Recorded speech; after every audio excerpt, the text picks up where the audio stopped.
because I don't think Abraham Lincoln would have handled Watergate like Richard Nixon is handling it.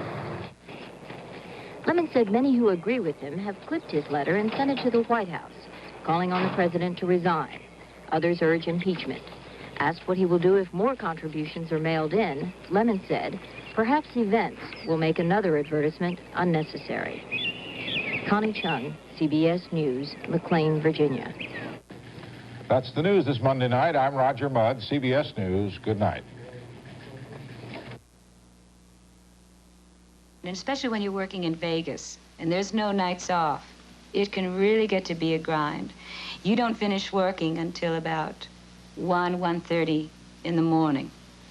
So by the time I get home, I'll warm some milk and I'll read and have my milk and an apple or something, and I'm relaxed enough to go to sleep. Milk has something for everybody, even Vicky Cars. And it's a lot better than taking pills.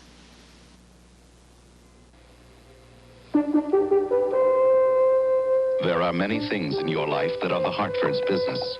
What if you had a fire? Would you have the right insurance? That's the Hartford's business. What if something happened on the highway? Would you have the right auto insurance or life insurance? That's the Hartford's business. And your work, what if something happened there? That's the Hartford's business, too. Insurance by the Hartford. You are the Hartford's business. From CBS News headquarters in New York, this has been the CBS Evening News with Roger Mudd substituting for Walter Cronkite. Share the excitement of the NBA playoffs. The Milwaukee Bucks against the surprising Los Angeles Lakers Thursday night on CBS. It began in a quiet South Dakota town. It ended on a dusty Montana highway. In between were the Badlands. In 1959, Kit and Holly took a ride, and a lot of people died. Badlands, rated PG. Now playing at the Village Theater, Westwood. Check your local paper for showtimes. Buy an airline ticket with a carte blanche card and you're automatically covered with $25,000 in-flight insurance. Carte blanche. We give you more than just credit. Oscars, actors, and the Exorcist. Sounds a little bit like lights, camera, action, doesn't it? But after all, this is a show coming to you from Hollywood, so what can you expect? I'm David Sheehan. What I do is review movies on television.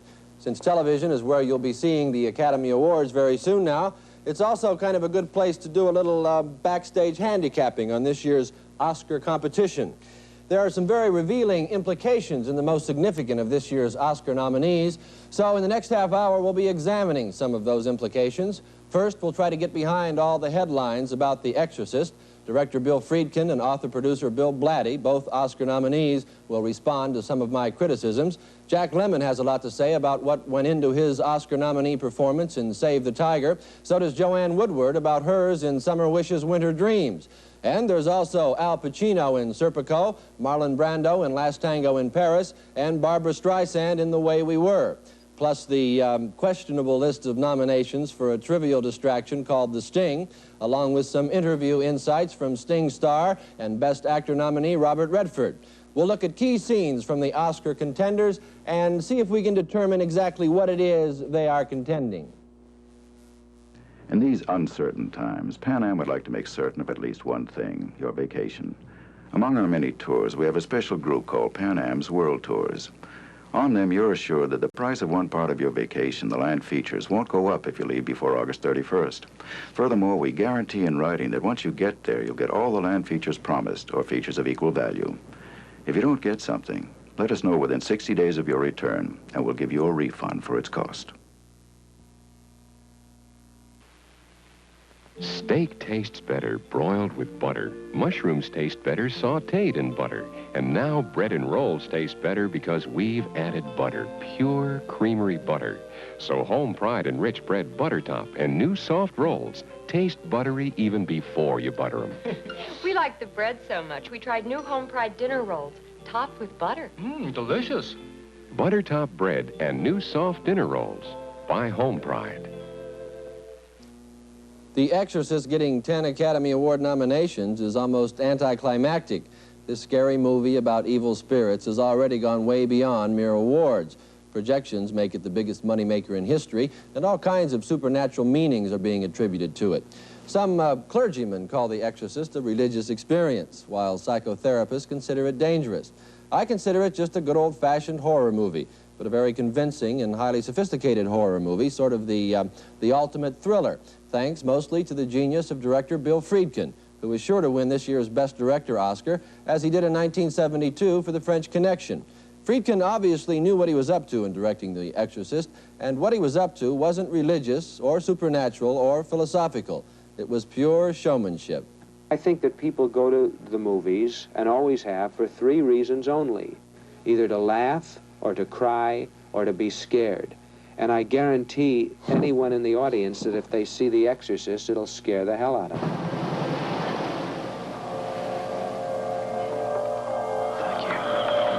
Is Father Karras here? Yes. Father? He's here already. Father Karras. It's an honor to meet you, Father. The whole thing was so powerful in terms of the way it affects the audience, but it seems like the emphasis in what you did was more on the side of manipulating the audience, affecting the audience, rather than saying something to the audience.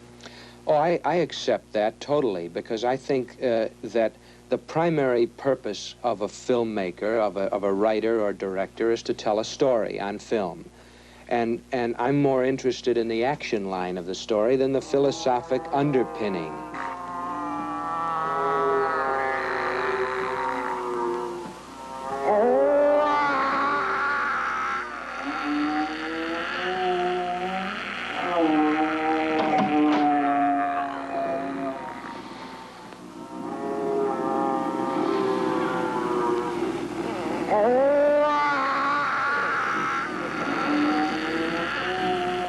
I mean, you're not really involved in the meaning?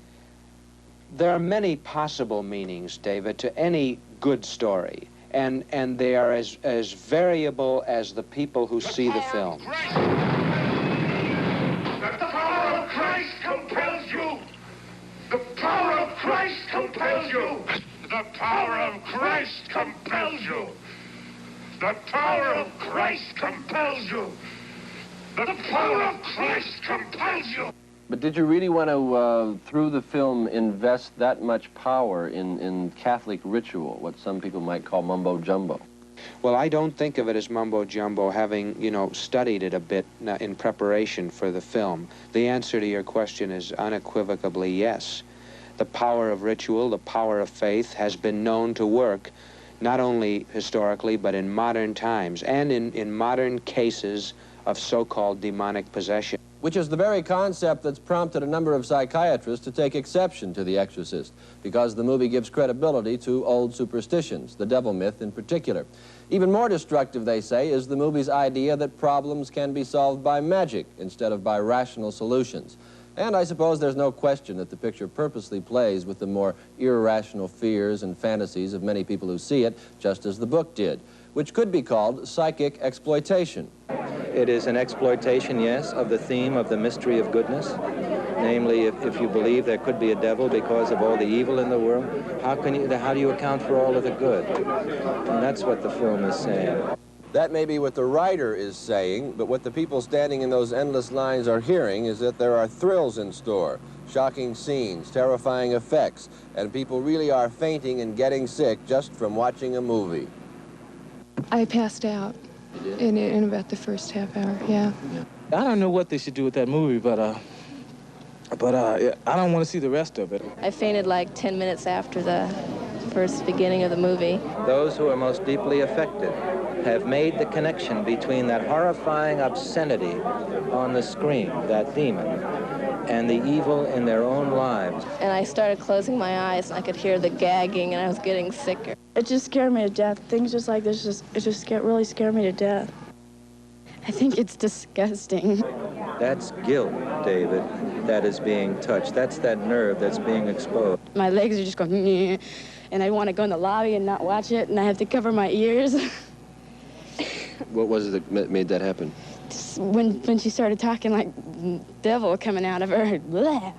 And if they vomit after making that unconscious connection, that's good, because vomiting is a purgative. Shocked. Total shock. I plugged my ears. I couldn't even stand the sounds of that movie. It really scared me. And I hope that their souls are being cleansed as well. But couldn't that also be interpreted just as the shock value, the fright of... Well, you're saying shock value, but you haven't defined it. I mean, when you scrub that thin veneer off it, we find, I think, what I have described, that it's, I mean, that which moves you really deeply is impinging on the subconscious. But I don't think The Exorcist does move you really deeply. Its effect is more like the superficial jolt of any sudden shock. It may still impinge on some people's subconscious, though, who knows? And it's certain to impinge on the subconscious of the people voting for the Academy Awards, if for no other reason, just because it's become such a movie phenomenon, superficial or not. For some stuff that's anything but superficial, I'll be right back with Jack Lemmon, Al Pacino, Marlon Brando, and Joanne Woodward.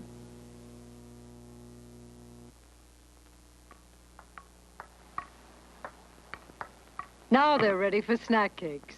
They'd eat them all the time, if I let them. When I do serve snacks, I always serve Hostess. Fruit pies, cupcakes, and Twinkies. Because Hostess stands for freshness, they love that moist, springy cake and creamy filling. Hostess fruit pies, cupcakes, and Twinkies. Freshness never tasted so good.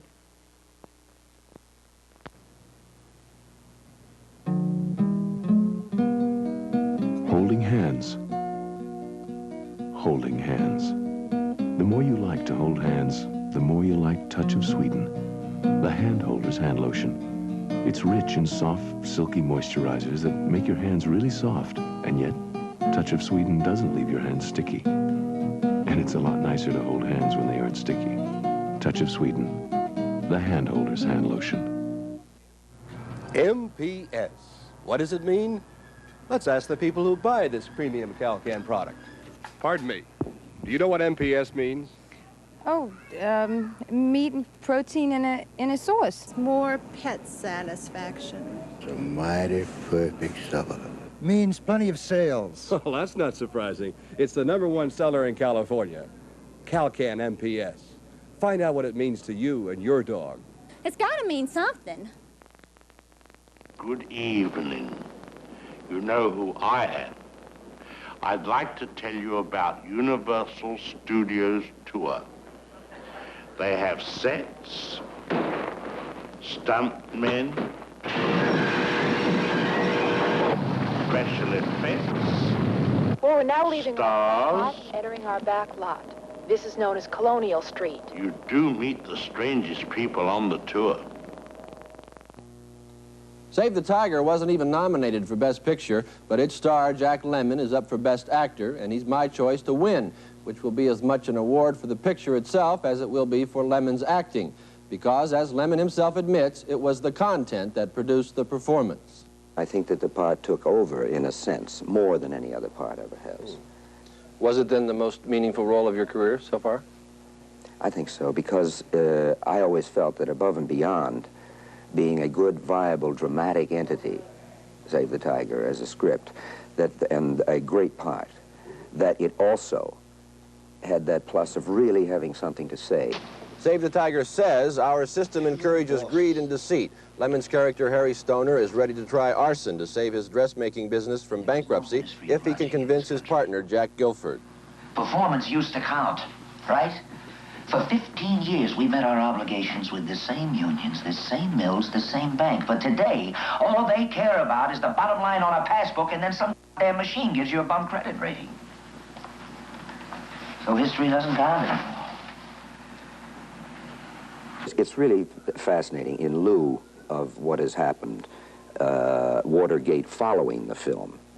But if ever there was proof that the scene was dead on the nose, Watergate is certainly the proof. And the interesting thing is that that scene turned more people off when the script was going around. Many people thought it was an un-American scene and that it was preaching against America. Not at all.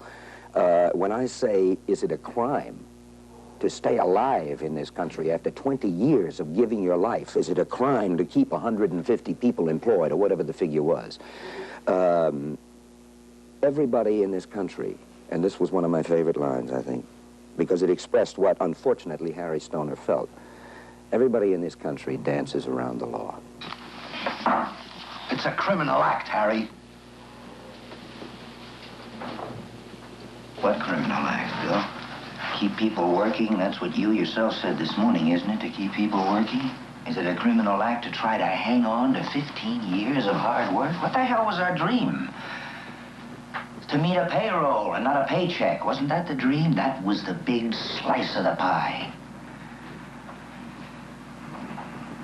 Everybody in this whole damn country dances around the law, Phil. So what's a criminal act? You tell me. But in other words, that whole lack of morality has brought us to a point in this country, on too large a scale, where people really don't believe that the crime is committing the crime is getting caught.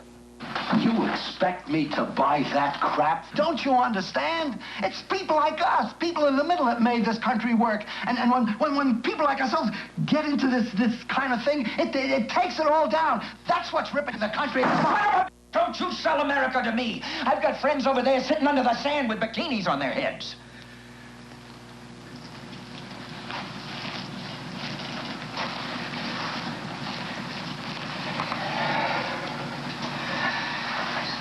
I used to get goosebumps every time I looked at that flag. When I was a kid sitting alone in the room playing the radio, if they ever played the national anthem, I stood up all alone in the room. I stood up at attention. Don't sell me America.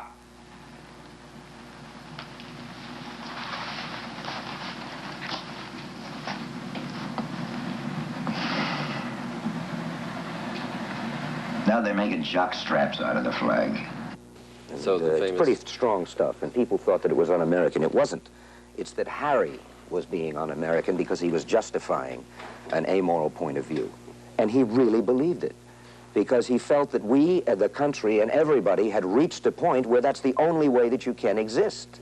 So don't blame me for it, for God's sake. It's the only way to live. How the hell else are we going to stay alive? Yeah, I'm getting carried away again. But he really does believe it, you see, and it's a shame that morality has reached that level, or the lack of morality. The lack of morality in the system today was also the theme in Serpico, another picture that was strangely ignored in the Best Picture category. But at least Al Pacino got a Best Actor nomination for his honest portrayal of an honest hero. Frank Serpico, the real-life New York cop in hippie clothing who blew the whistle on police corruption so loud that the New York Times and the Knapp Commission finally listened, even though his superior officers wouldn't. Captain, I think it's... No! I'll get back. But where am I going to go? I don't think he can beat Lemon as this year's Best Actor, but I'll bet Al Pacino will someday surpass even the acting magnitude of Marlon Brando, who was another contender for his virtuoso work in Last Tango in Paris, a role that uncovered new layers of Brando the actor, and in the process probed the whole psychodrama of sex as power struggle. Brando exquisitely captured. It's a deserving performance, but the Academy is still smarting from his Oscar rejection last year, so it's doubtful that Brando would be picked again. It's time that Joanne Woodward was picked, though. She's about the most accomplished lady in American films, and she hasn't won an Oscar since Three Faces of Eve back in 1957. But this could be her year, finally getting a Best Actress chance for Summer Wishes, Winter Dreams. In it, she plays Rita Walden, who unlikably typifies the worst in upper-middle-class 40-ish females, materialistically happy but spiritually sad. An old woman. I won't even dignify that with a comment. I don't think Rita, in the first place, I don't think Rita is an unlikable lady.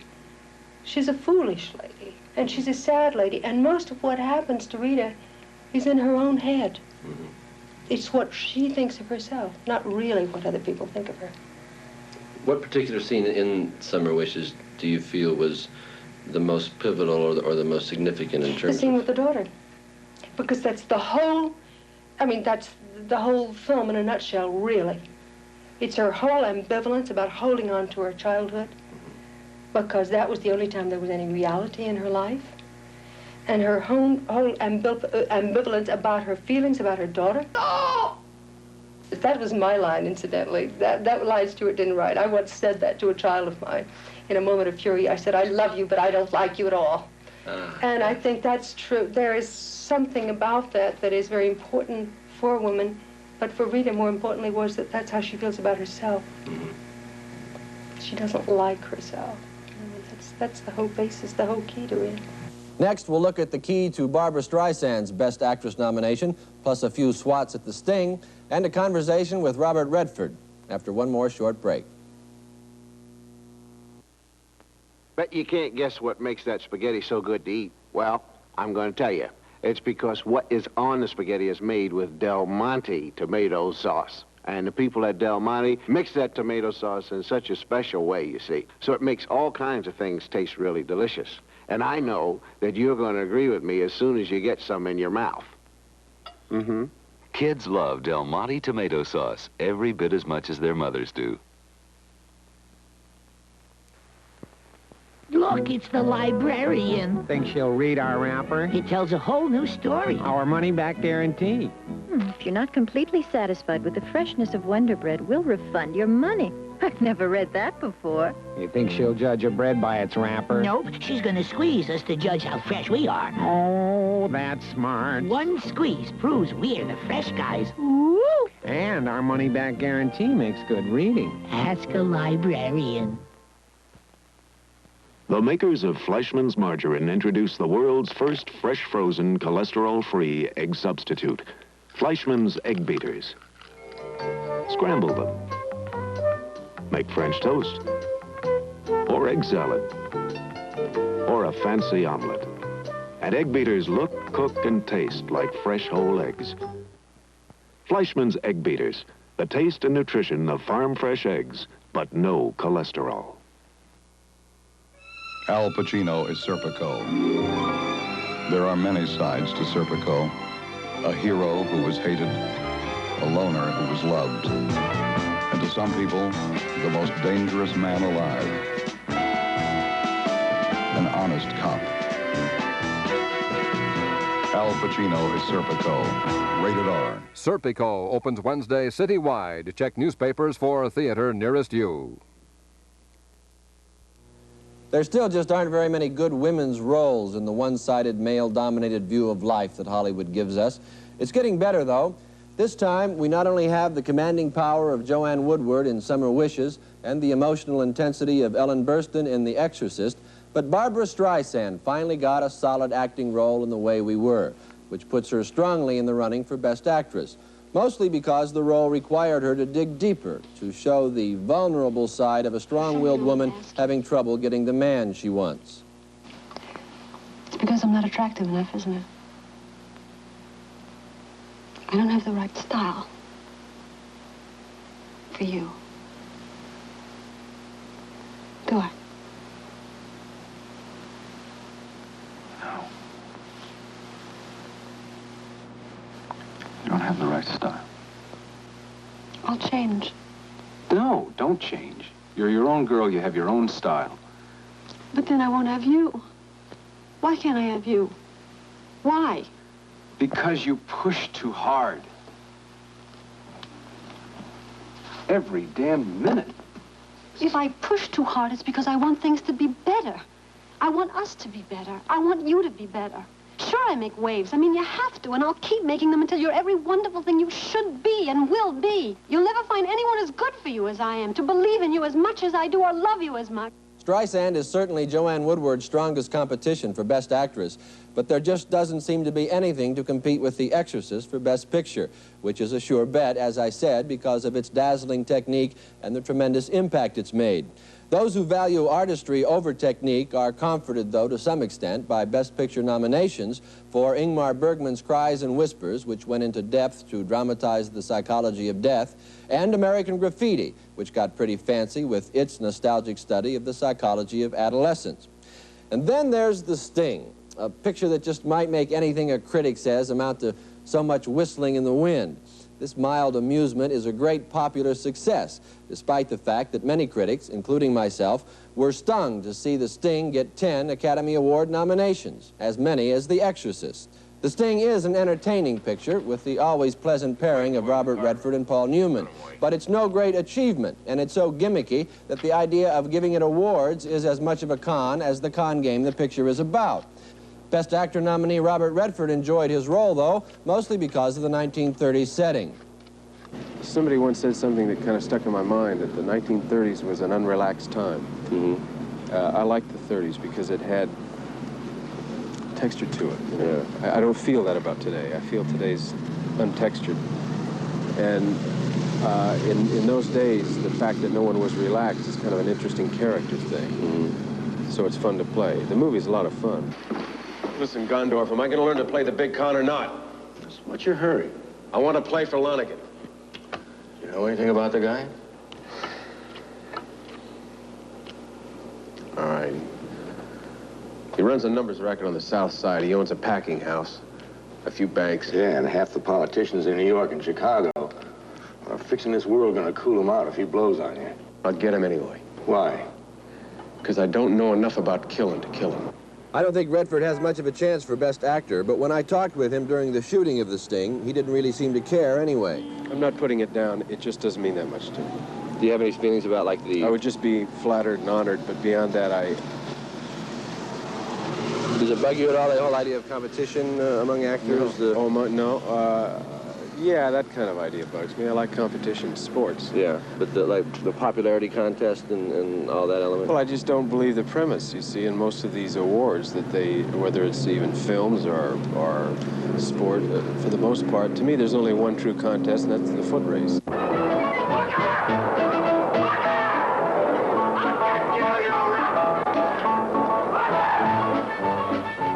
He's not as tough as he thinks. Neither are we. And neither am I, but it still bugs me somehow. 10 nominations for a thriller called The Exorcist, 10 nominations for a diversion called The Sting, while the pictures that were truly brilliant in content as well as technique, pictures like Serpico and Save the Tiger, got only 2 or 3 nominations and none for Best Picture, or State of Siege, which got no nominations at all. And the box office popularity of these meaningful pictures is also running way behind the more commercial blockbusters. Which makes me wonder, are American moviegoers so eager to turn off their minds that escapism has become the highest value? Whatever, that seems to be what's going to win most of this year's Oscars, escapism and shock value. But of course, critics have been saying for a long time now that movies were going to the devil. We just never thought he'd get a starring role and take possession of Oscar 2.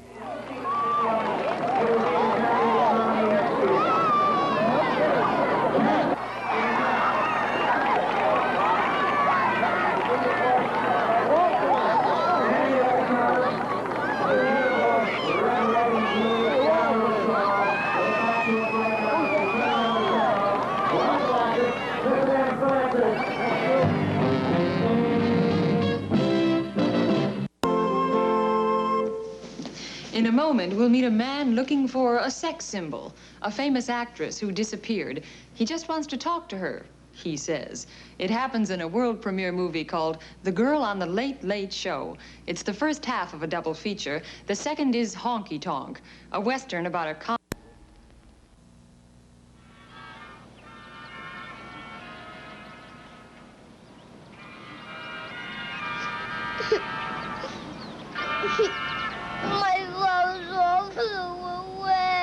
Remember how your mother always knew what to say to make things right? Even when your dandelions have all blown away, she still can. Give her a call. Make you both happy. Long distance is the next best thing to being there.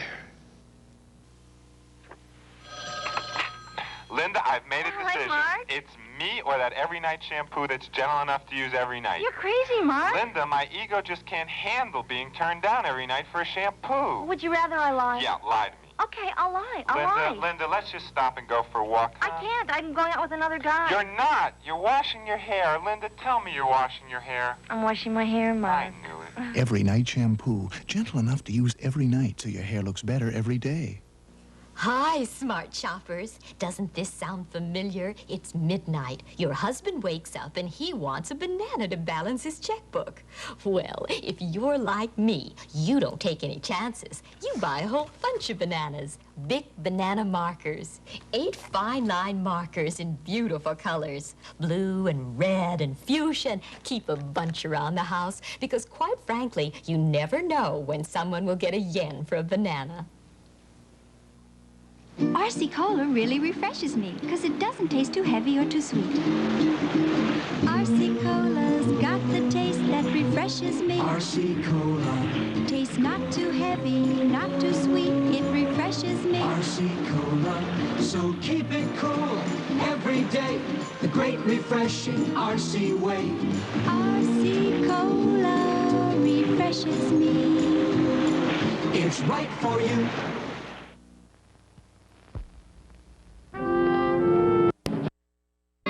Sergeant, that's him. That's the man. He's 20 years younger, but the same man. That's the man that killed Tom Prideaux. And now, introducing the faded version. Soft and blue, you're gonna love faded blue. Honey, step right into these shoes. Faded blue, faded blues, faded blue. Loving so faded blues, faded blues. I'm here for you. And you, girl. Hold him on your feet, give your toes a treat. What a comfortable shoe. From Plymouth. We will return to NBC double feature night at the movies following station identification. Who will join the Hollywood Immortals as Best Actor from among Marlon Brando, Jack Lemmon, Jack Nicholson, Al Pacino, Robert Redford? See the Academy Awards live tomorrow night at 10, 9 Central and 7 Pacific Time on NBC. You come out of the bath so cool and clean, and you're feeling free. You know what I mean? Now you slap it on. It's nice and light. New organdy makes you feel just right. Slap it on your front, slap it on your back, slap it on your arms, give your leg a whack. What a fresh new smell, that organdy. Oh, oh, oh, organdy, oh, oh. New Organdy by Fabergé. The slap happy after bath. Slap it on and feel happy. Welcome to the penal colony of French Guiana, whose prisoners you are, and from which there is no escape. Steve McQueen, Dustin Hoffman, Papillon, the greatest adventure of escape ever filmed. See Papillon, opened Wednesday at theaters and drive-ins citywide. Check newspapers for theater nearest you. 05, KTLA, Los Angeles. With a reminder not to waste time. 1 o'clock or you... Ladies and gentlemen, good evening. This is Steve Dunn. From 1950 to 1961, there was no more popular show on television than the You Bet Your Life series with Groucho Marx. We here at KTLA are extremely pleased to be able to telecast the best of this acclaimed series, starring one of the giants in the field of entertainment, honored this very evening by the Academy of Motion Picture Arts and Sciences. So now relax, enjoy, and relive those early days of television as we proudly present Something Special, the best of Groucho.